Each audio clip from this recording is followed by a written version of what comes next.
The Phillips Exeter Academy is one of those fancy New England prep schools that was founded just after the American Revolution and has been busy building its reputation ever since. It's a place with ivy-covered brick buildings where boys walk across the campus wearing coats and ties to attend classes where they sit around enormous oak tables discussing politics and Proust before eventually going off to places like Harvard and Princeton and Yale to make their parents proud. Although I am not that kind of person and never have been, I somehow ended up at Exeter. That's another story. It's not one I came to tell this morning. It's a good one, but I came today to tell you the story of a letter that came to my house a few years ago, a letter from Margaret Spencer, correspondent of the Phillips Exeter class of 1977, asking if I would be willing to share a little bit of the news of my life so that she could type it up and include it in the class notes in the next quarterly bulletin. She was begging me, really, because it had been so long since I had sent any news of any kind to Exeter. But there is a reason for that.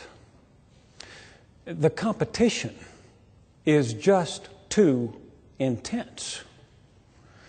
When I read through the bulletin, I find that my classmates have been up to interesting things since we graduated back in '77. Charlie Singer, who used to listen to American Top 40 every Sunday, is now some sort of executive vice president at MTV. His roommate, Jamie Trowbridge, took over his father's job as publisher of the ever-popular Yankee magazine. Popular if you're a Yankee, that is.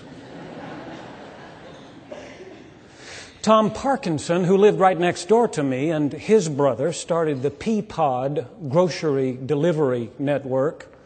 And Steve Frary, who lived just down the hall, now owns and operates the Oriental Trading Company, that wonderful catalog that sells all those tacky plastic prizes they give away at elementary school parties.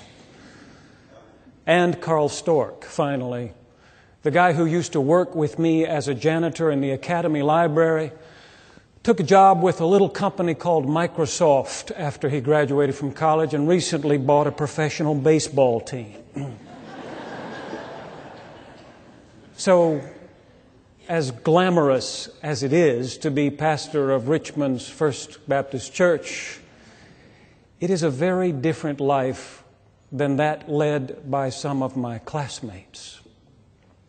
They send their news in all the time, complete with photographs. Here's a picture of me and my family skiing in the Swiss Alps. Here we are snorkeling in Tahiti. They talk about their book deals, their business deals, their latest professional triumphs. They say things like, loving our new vacation home in Singapore, or please stop by the next time you're in Athens. So I'm reluctant to send my news to Margaret Spencer, class correspondent. Every time I read the class notes, my own perfect life seems to pale by comparison. I went to Exeter when I was 15 years old. And I like to joke that I went there on the poor preacher's kid from West Virginia scholarship.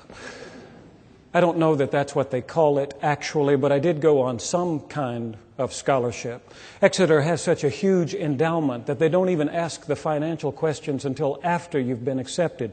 And then, if you have the money and can pay the tuition, you do. And if you don't have it and don't, then you can't. So I was one of those who didn't and couldn't, but there were a lot of people who could and did.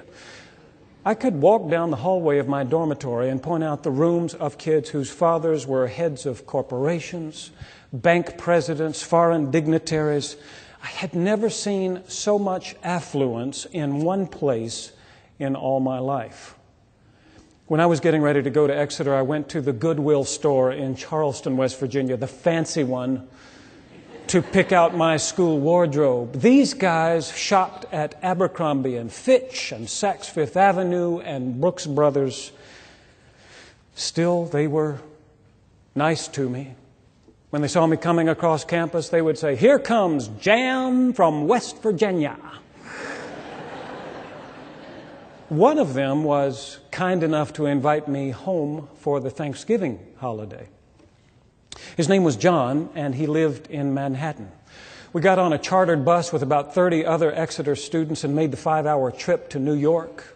When we got off the bus, he hailed a cab and we rode to his parents' condo over on Central Park West. Central Park West, I say, where they owned an entire floor in a building that looked out over the park. I didn't know enough in those days to be impressed by the location, but I was impressed by the fact that when you took the elevator up to John's condo, it didn't open out into a hallway somewhere, but into the kitchen of his house. The next morning, we took that elevator down to the first floor, went out through the front door, and the doorman who called John by name blew his whistle. A taxi cab rolled up, we got in and rode away to F.A.O. Schwartz, the world's largest toy store, where we spent most of the morning chasing each other around with those rubber-tipped dart guns.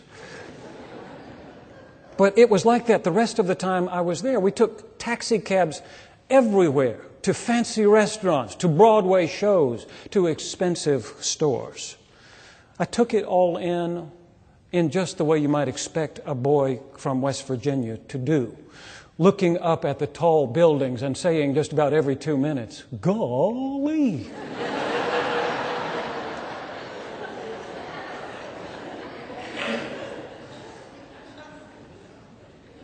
On Wednesday night, John's dad drove us out to the Weekend Place in Connecticut, an old grist mill that had won a lot of awards for the architect who had turned it into a home. It was beautiful, comfortable, and when I sat down to Thanksgiving dinner the next day, it was like something off the cover of Bon Appetit magazine. The cook had slaved through the day to get everything just right. I don't know that I had ever eaten a better meal in my life.